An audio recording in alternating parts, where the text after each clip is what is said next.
Өткөндө бир аксакал айтат. Намаз окуп баштаптыр. Даватка чыгыптыр. Анан келип айтып атат, охо дейт. 64 жашта экен. 64 жыл бою жашап жүрүп, өмүрүмдө бир өзүмө суроо бербептин. Каяктан келдиң? Эмне үчүн келдиң? Каяка бара жатасың деген бир суроо туулуптыр дейт. Азыр ушунчалык оңолуп калдым. Менин оңолгонума эң биринчи болуп кайын журтум рахмат айтып атат дейт. Тилим бузугураак адам элем. Аялымды көп, байбичемди көп ыйлатчу элем дейт. Жада калса менин оңолгонума адамдар эле эмес, үйдөгү уйларым дагы мага рахмат айтып атат. Себеби баш ийбес алардын ичке тебет элем дейт да. Бирок азыр адам эмес, балким кумурсканы баса албай калдым дейт. Кумурска деген эске түшүп кетип атпайбы?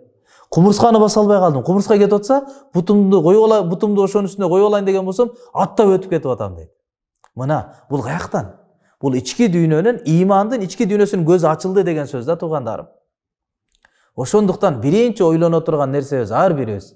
Алхамдулилла. Кудай Таалам бизге акыл берди, адам кылып жаратты. Эшек эмеспиз, айбан эмеспиз, адамбыз. Адам болгондон кийин күзгүнүн алдына отуруңузчу. Бир аз өзүңүзгө суроо бериңизчи, иманыңыз канчалык деңгээлде?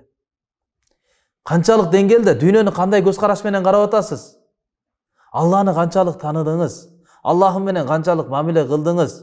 Акчага таянгандай Аллага таяныш барбы? Акчага умтулгандай Кудай Тааламдын ыраазычылыгына умтулуу барбы?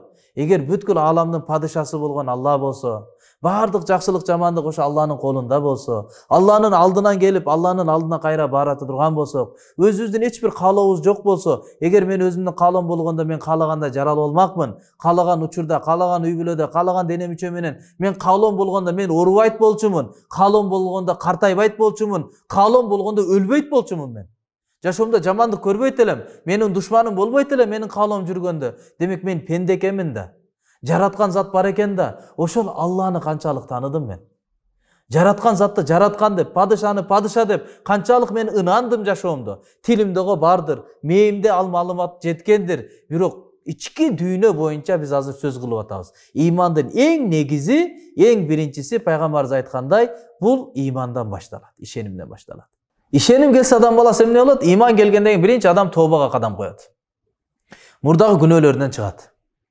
Азыркындай көз ачылгандан кийин, ички дүйнө көз ачылгандан кийин арамда жашабайт адам. Билди уятсыздыктын кесепетин, арамдын кесепетин билди, арамда жүрө бербейт адам. Бир адам эгерде от күйгүзөт, от адамды өлтүрөт деген түшүнүгү болсо, ал адам оттун ичинде жүрбөйт. Отко түшүп кала турган кадам койбойт. Бирөө түртсө дагы болгон күчү менен тырышып артка тартат. Өзүн отко салбайт ал адам. Башка жакшы көргөндө эле отко кетип атса карап тура бербейт. Ошондой эле иман келсе, адам күнөөнүн кесепетинен тозокко түшөт деп түшүнсө, ал адам күнөө жасабайт туган. Күнөө кылып койсо деле напсинин чөйрөнүн азгырыгынын кесепетинен ал дароо тооба кылат. Аллага кайтат. Тооба кылат. Алла Таала тообаларды кабыл кылуучу зат.